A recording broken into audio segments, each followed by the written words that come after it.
Hello guys, good evening. Andhra கார சட்னி எப்படி செய்கிறேன்னு பார்க்கலாம். அதுக்கு 25 காஞ்ச மிளகாய், பச்சை ரெட் சில்லிஸ் எடுத்து அதை இந்த மாதிரி தட்டி விதைய உதுத்து ஒரு டம்ளர் தண்ணி ஊற்றி அதை ஊற வச்சுக்கணும்.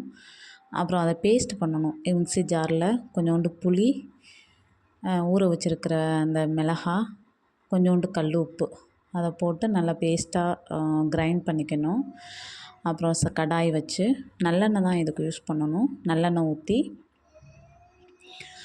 கடுகு கருவேப்பிலை போட்டு அது நல்லா பொரிஞ்ச உடனே ஒரு கைப்பிடி சின்ன வெங்காயம், அதை நல்லா பொரிஞ்ச உடனே ஒரு கைப்பிடி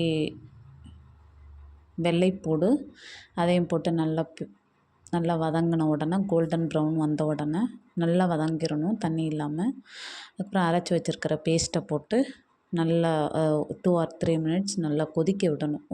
அதில் எண்ணெயிலேயே நல்லா வதக்கணும். எண்ணெய் பிரிஞ்சு நல்லா தனியாக வரும். அது கொஞ்சம் தாராளமாக நல்லெண்ணெய் விட்டுக்கணும். கொதித்து ரெடி ஆயிரும். இதை வந்து தயிர் சாதத்துக்கு, இட்லிக்கு, தோசைக்கு எல்லாத்துக்கும் யூஸ் பண்ணலாம். Good evening, good night guys.